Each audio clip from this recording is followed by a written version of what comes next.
नमस्कार दोस्तों, मैं राकेश कुमार आपका फिर एक बार E2S क्लासेस में स्वागत करता हूं। आज मैं आपको क्लास 9th का चैप्टर नंबर पहला का प्रश्नावली 1.1 का आपको पहला सवाल आपको पढ़ा रहा हूं। इसके बाद आपको पूरा एक एक सवाल करके पूरी प्रश्नावली कराएंगे। आप बने रहिए हमारे चैनल के साथ। अब जैसा कि आपको प्रश्नावली NCERT की किताब में आपको पहला सवाल आपको मिलेगा, क्या शून्य एक परमेय संख्या है? क्या इसे आप P/Q के रूप में लिख सकते हैं? जहाँ P और Q आपका क्या है? पूर्णांक। वो कह रहा है जहाँ आपका P और Q आपका क्या दिया है? पूर्णांक दिया है। और इसको हम क्या परमेय संख्या है या नहीं है, इस चीज के भी लिए हम तो क्या परमेय संख्या है या नहीं है, तो इस चीज के लिए हमें क्या करना चाहिए? परमेय संख्या के लिए हमें कोई भी संख्या अगर परमेय संख्या है या नहीं, उसके लिए हमें P/Q के रूप में लिखना होना चाहिए और जहाँ Q बराबर आपका 0 ना हो।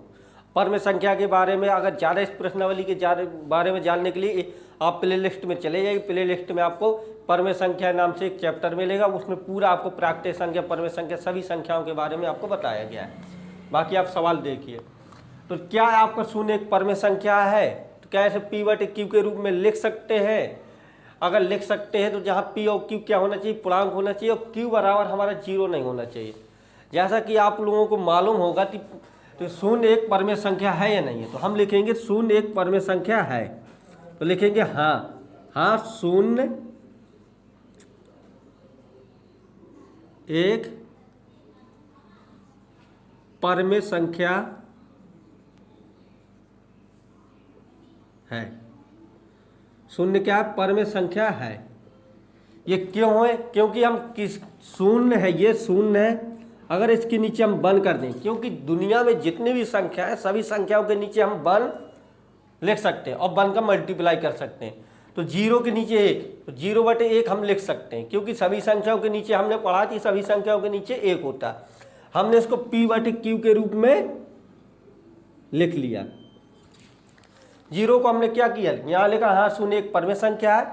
P 0/1 जहाँ P/Q है। P और Q क्या है आपका? P और Q क्या है आपके? पूर्णांक है। P और Q पूर्णांक है। क्या है आपका? P और Q आपका पूर्णांक है, जहाँ P बराबर आपका क्या है? P बराबर 0 है और Q बराबर आपका 1 है। P बराबर आपका क्या है? 0 है, Q बराबर आपका 1 है। तो जहाँ हमें सिद्ध करना था जहाँ Q बराबर 0 ना हो, तो लिखेंगे जहाँ Q बराबर 0 नहीं। बस कुछ नहीं आपको करना, इतना लिख देना है। तो क्या आपका पूछेगा सवाल, क्या आपका शून्य एक परमेय संख्या है? क्या इसे आप P/Q के रूप में लिख सकते हैं, जहाँ P और Q पूर्णांक है और Q बराबर 0 है?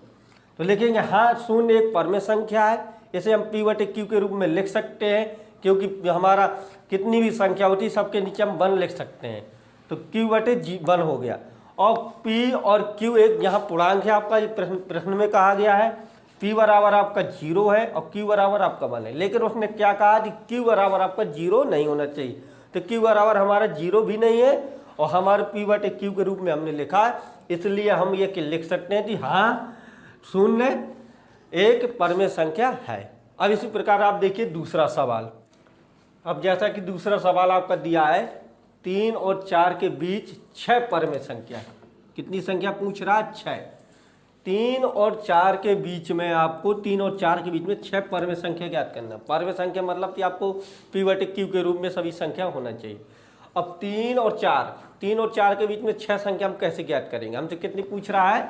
n बराबर, हम माना कि n बराबर 6। हमसे कह रहे हैं कि 6 संख्या हमको ज्ञात करना, जहाँ n क्या है? संख्या है। n बराबर हमें 6 संख्या ज्ञात करना। अब 6 संख्या ज्ञात करना हो 3 और 4 के बीच में, जबकि हम आपको पिछले वीडियो में बता चुके हैं कि किसी भी संख्याओं के बीच में असंख्य संख्याएं हो सकती हैं परमेय संख्या। 3 और 4 के बीच में आप अगर 1000 भी संख्या अगर निकालें परमेय संख्या तो मिल जाएंगी आपको। जितनी भी संख्या निकालना चाहो उतनी संख्या निकाल सकते हैं हम। अब n बराबर 6 दिया थी, 6 निकालना है इसके बीच में, तो 6 निकालना है। तो आपको इसमें कुछ नहीं करना है, जहाँ भी आपको परमेय संख्या आपको 6, 5, 4 जितनी भी 10, 12 दी हो, जितनी संख्या पूछे उससे हमें एक ज़्यादा लेकर मान लेना है। तो क्या कर लेंगे? n + 1 कर देंगे, एक संख्या हम जोड़ लेंगे तो कितना आ जाएगा? ये बराबर हमारा 7 आ जाएगा। अब इस 7 को हमें क्या करना है, इस संख्या में पहली संख्या और लास्ट वाली संख्या में ऊपर नीचे गुणा कर देना है। तो पहली संख्या आपकी क्या है, 3 है, तो 3 में हम ऊपर और 3 में नीचे, क्योंकि इसको एक एक सबके नीचे लिख सकते हैं और नीचे दोनों में हमने क्या किया, गुणा हमने आपका कर दिया। अब ऐसे हमें क्या करना है, यहाँ पे 4 में 4/1, इसमें भी 7 का ऊपर और 7 का नीचे गुणा कर देना, डॉट डॉट डॉट। ये कितना हो जाएगा, 7 तिया 21, 7 एकम 7, डॉट डॉट डॉट डॉट कर देंगे। यहाँ कितना हो, 7 चुको 28 और ये 7 एकम 7। हमें ये चीज़ बहुत ध्यान रखना पड़ेगा जी, जो ये हार होना चाहिए, हार समान होना चाहिए, और हर समान के लिए ही हम ऊपर नीचे संख्या में गुणा करते हैं। तो आप क्या करेंगे, इसका हमें 6 निकालना। अब ये 21 है, 21 के बाद कौन सी संख्या आती है, 22/7, फिर कौन सी आएगी, 23/7, फिर कौन सी आएगी, 24/7, फिर कौन सी आएगी, 25/7, फिर कौन सी आएगी, 26/7, फिर कौन सी आएगी, 27/7, फिर कौन सी आएगी, 28/7। 1 2 3 4 5 6, हमें क्या इनके बीच की संख्या निकालना थी, 21/7 को 28/7, मतलब 3 और 4 की। अगर इनको हम काटेंगे, 7 तिया 21, ये 3 आ जाएगा, 7 चौको 28, ये 4 आ जाएगा। 3 और 4 के बीच में कितनी संख्या में निकालना थी, 6, तो ये हमारी 6 संख्या हो गई। 1 2 3 4 5 6। अब इसी प्रकार से आप देखिए तीसरा सवाल। अब तीसरा सवाल दोस्तों क्या है, अभी आपको संख्या दी थी 3 और 4 के बीच परमेय संख्या। अब तीसरे सवाल में आपको क्या दिया है, परमेय संख्या के रूप में दिया 3/5 और 4/5 के बीच परमेय संख्या ज्ञात कीजिए। अब हमें ये देखना हमारे हर क्या है, समान है। अगर हर हमारे समान न होते तो पहले तो हम हरों को समान करते संख्याओं में गुणा करके। ऐसा कोई आपके पास सवाल नहीं है, अगर ऐसा सवाल मिल भी जाता है तो पहले हम हर समान करते हैं। ठीक है, यहाँ पे आपका हर समान है और क्या कह रहा है, 5 परमेय संख्या है। कितना दिया है, n बराबर यहाँ आपका 5 दिया है। हमें क्या करना है, n+1, तो 5 + 1 बराबर कितना हो जाएगा, n+1 बराबर आपका आ जाएगा 6। हम ये जो एक संख्या इसमें एक्स्ट्रा निकालते हैं, जो हमें 6 है, अब हम 6 का क्या करेंगे, ऊपर नीचे इसमें भी गुणा करेंगे, ऊपर नीचे हम इसमें भी गुणा करेंगे। तो 3/5 गुणे 6/6, डॉट डॉट करके निकालेंगे।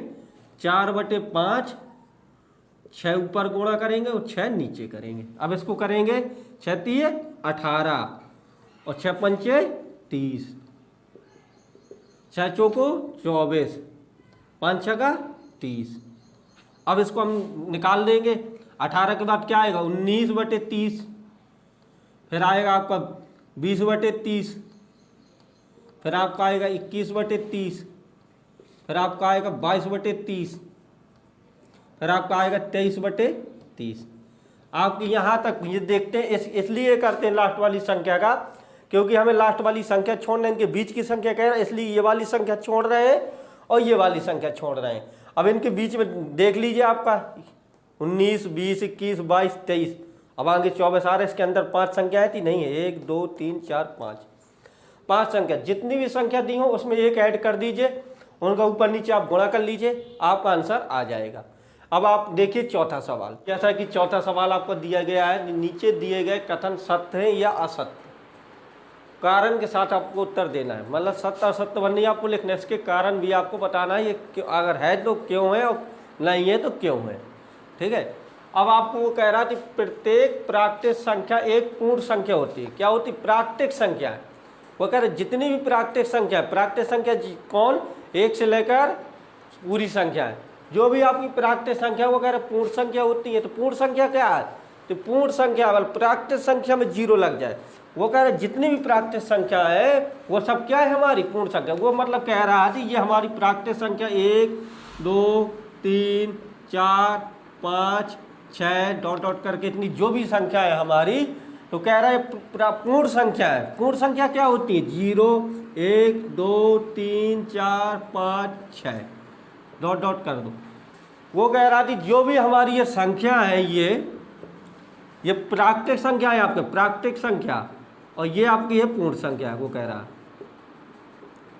रहा जो प्राकृतिक संख्या आपकी है वो सभी संख्या, सभी प्राकृतिक संख्या पूर्ण संख्या है कि नहीं है। देखो भाई 1 भी इसमें मिल रहा है, 2 भी मिल रहा है, 3 भी मिल रहा है, 4 भी मिल रहा है, 5 भी मिल रहा है, 6 भी मिल रहा है, इसी प्रकार से आगे भी आपका मिलता है। तो आपका क्या प्रत्येक प्राकृतिक संख्या पूर्ण संख्या है। अगर ये क्वेश्चन इस प्रकार से होता है प्रत्येक पूर्ण संख्या प्राकृतिक संख्या होती है,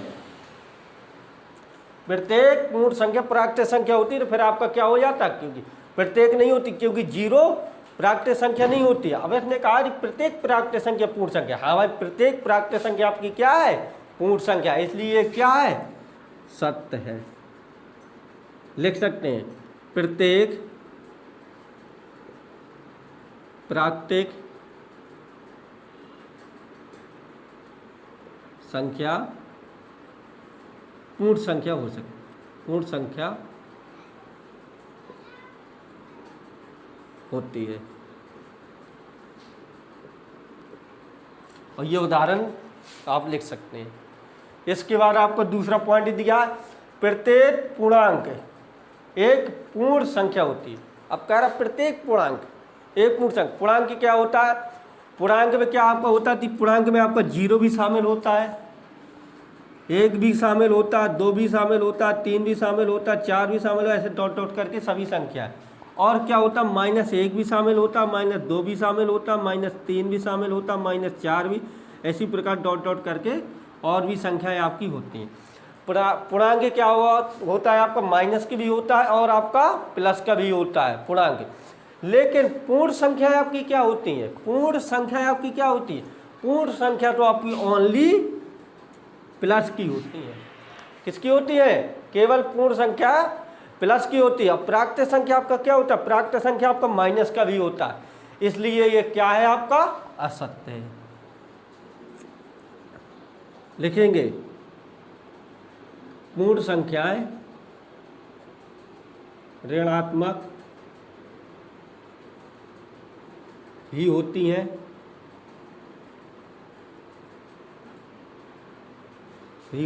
जो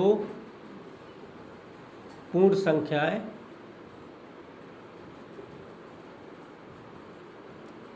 ऋणात्मक नहीं होती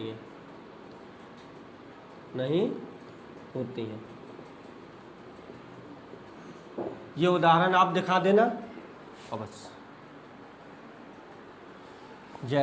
जहाँ दिखा देना, जहाँ पूर्णांक बराबर -3, -2, -1, 0 और +1, +2, +3, ये दिखा देंगे। जहाँ पूर्णांक आपका क्या है, माइनस के हैं, और आपका पूर्ण संख्या क्या है, पूर्ण संख्या ओनली आपकी प्लस वर्ग की होती है। ऐसे पूर्ण संख्या के लिए लिख देंगे पूर्ण संख्या बराबर ये आपका आंसर हो गया। अब आपका बचा है तीसरा पॉइंट।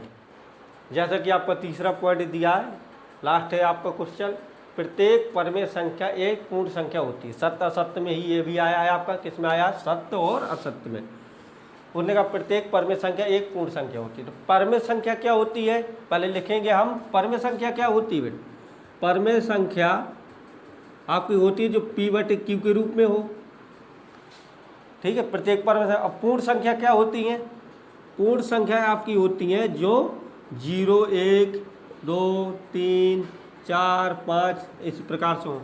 इसमें आपको बटे के रूप में होना चाहिए 3/2, 4/3, 3/5, 7/2, इस प्रकार की आपकी जितनी भी संख्याएं आपकी होंगी बटे में, ये आपकी परमेय संख्या है। और पूर्ण संख्या क्या आपकी जो 0, 1, 2, 3 हो, क्योंकि अब हमें यहीं से मालूम चल गया कि पूर्ण संख्या बटे में नहीं होती हैं। तो क्या होती है, पूर्ण संख्या हमारी बटे में नहीं होती, इसलिए परमेय संख्या एक पूर्ण संख्या नहीं हो सकती है। कोई भी परमेय संख्या है आपकी, ये संख्या है आपकी, बताइए पूर्ण संख्या हो सकती है, नहीं हो सकती है, इसलिए ये क्या हो गया है आपका असत्य। क्या लिखेंगे, असत्य, और लिख देंगे उदाहरण, क्योंकि पूर्ण परमेय संख्या पूर्ण संख्या नहीं हो सकती, क्योंकि परमेय संख्या P/Q के रूप में होती है और पूर्णांक आपका सीधा प्राकृतिक संख्याओं के रूप में होती है। बस आपका ये आंसर हो गया। आपको अगर वीडियो अच्छी लगी हो, आपको अगर मेरे पढ़ाने का तरीका अच्छा लगा हो, तो वीडियो को शेयर करें, लाइक करें और इसी प्रकार से प्रत्येक प्रश्नावली के सवालों के लिए हमारे चैनल के साथ जुड़े रहे। आज आपको 1.1 सिखाया गया है, कल आपको 1.2 सिखाया जाएगा। इसी प्रकार से आपको घर बैठे ही पूरा कोर्स कराया जाएगा, आपको कहीं जाने की जरूरत